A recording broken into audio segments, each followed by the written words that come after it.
They call it the news. It's meant to inform you. But do you ever really feel informed? Here, we look for the signal in all that static. I'm Caesar, and welcome to Strange Frequency. How we doing, guys? Welcome back. Coffee drinkers and night owls alike. We'd like to thank all the new subscribers. We're getting close to 100. It's going to be a nice little milestone. And as we do the last episode, episode 12 of season 1, it's going to be slightly different. It's not based on articles, but it's more reflection on what we've talked about all season. So we hope you enjoy, and we hope we can manage your attention, because that's very, very important. Is attention when it's currency. This isn't a new topic. It just hasn't been framed correctly.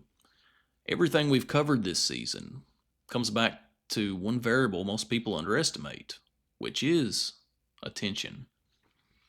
Not what you believe, not what you know, what you give your attention to over and over again. So here's what we know. Modern systems are not neutral environments. They are engineered environments, designed to capture and retain attention, because attention is measurable. And once something becomes measurable, it becomes optimized. And once it becomes optimized, it becomes competitive. Every platform is competing, not for your agreement, certainly not for your understanding, for your time, for your focus, for how long you stay engaged. And over time, that competition changes behavior. Not just the platform's behavior, but, you guessed it, your behavior. Content starts to shift, not toward accuracy, God forbid, but towards effectiveness. What keeps you watching?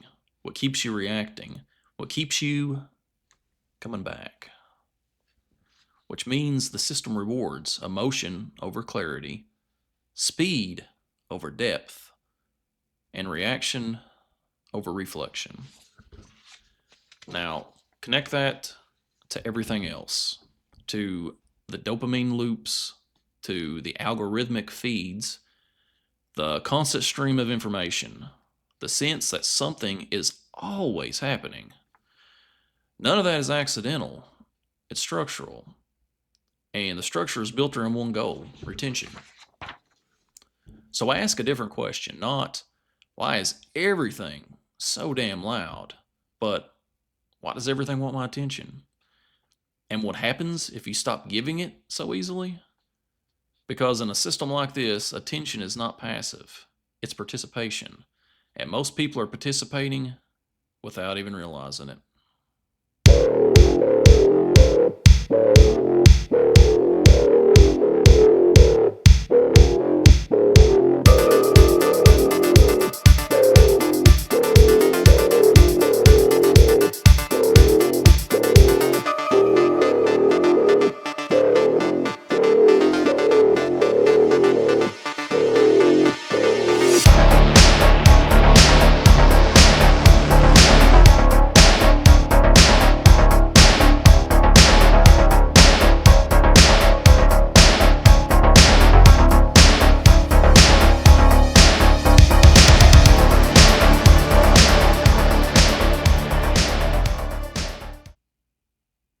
Let me ask you a serious question, and it's a very important one.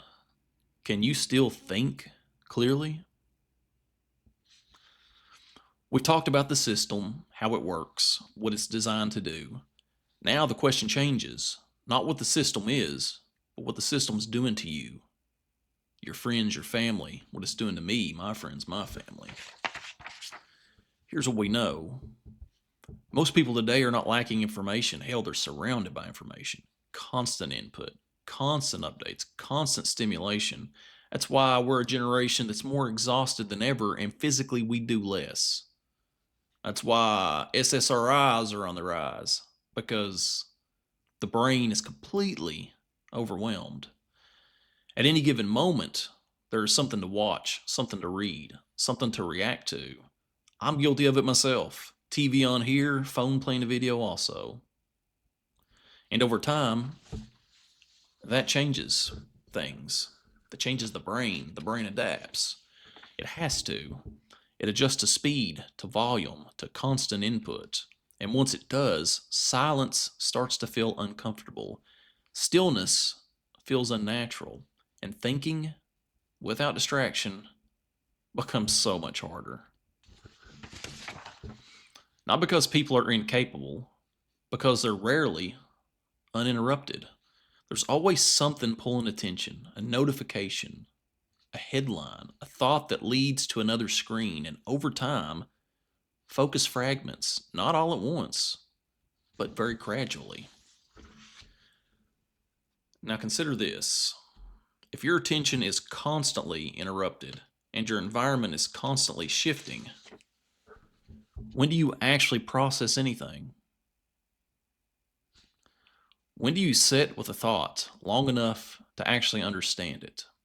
Not react to it, not respond to it, but actually understand it. Very few people, I would say, do anymore.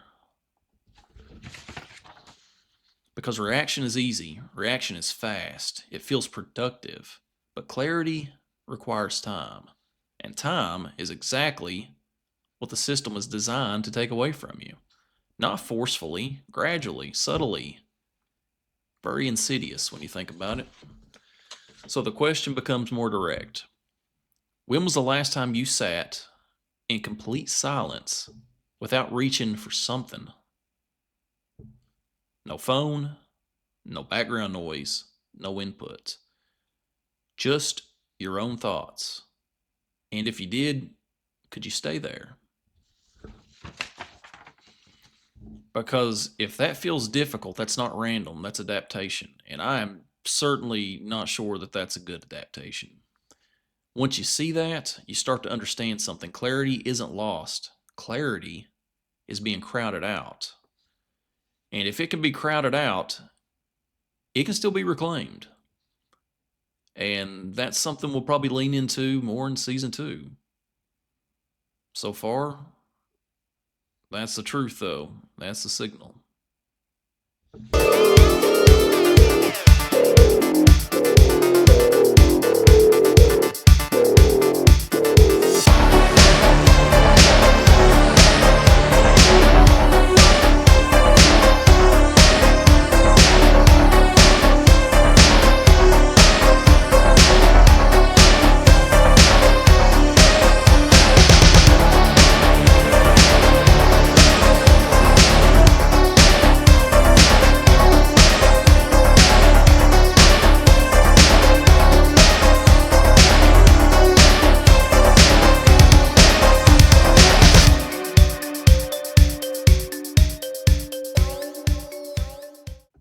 And we're back for the final segment of season 1, episode 12, and maybe the most important one.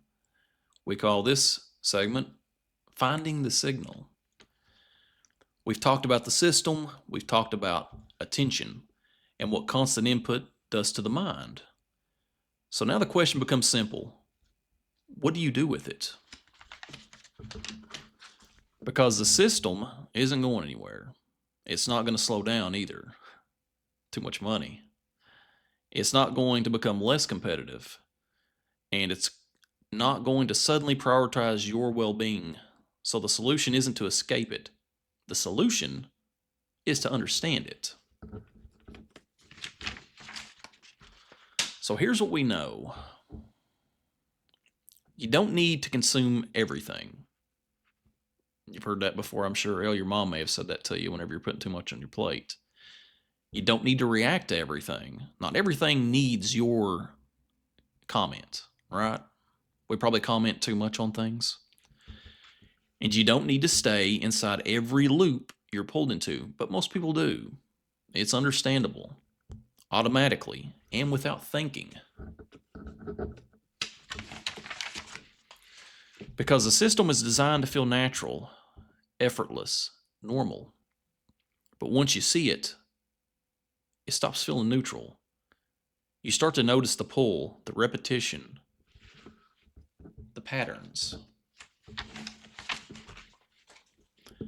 And that's where something shifts, not in the system, but in you. You begin to choose what you engage with, what you ignore, what deserves your time, and what doesn't deserve your time. You don't need to fight everything. None of us do. Some things just aren't worth commenting on. Sometimes it's better to just scroll past it, right? You just need to stop feeding everything. So think about it like this. You don't need to fight everything, you just need to stop feeding it. Even if it doesn't feel like you're fighting, you're still playing into the same loop. Because attention is reinforcement, and what you give attention to tends to grow. Not just in the system, but in your mind. I think that's how a lot of, what do they call them, social justice warriors get started. That constant feedback loop, the feeling that you're going to save the world from something that you really don't even truly understand, because how could we? Nobody knows what's reality, but that is what we're trying to discover here. So the goal isn't to disconnect completely. It's to become intentional, to recognize when something is trying to pull you in, and for you to decide whether it's worth it or not. Not by some trick or algorithm, but whether you truly decide if it's worth it. That's where clarity starts. Not by removing the noise, but recognizing the noise for what it is. Once you can recognize it, that's a major victory in and of itself. You recognize it, you're no longer reacting to it. You're no longer reacting automatically. Once you recognize it, you're choosing. And that changes everything. You don't escape the system, you just stop confusing it for reality. The signal was always there. You just had to learn how to hear it. And as we move into season 2, I promise there'll be more on how to recognize the signal and separate it from the static and the noise. And that concludes tonight's broadcast. As always, links to the articles used will be in the description below. And if you have anything strange or unexplained, put it in the comments. Please like and subscribe and share this with your friends. Until next time, we'll keep listening for the signal.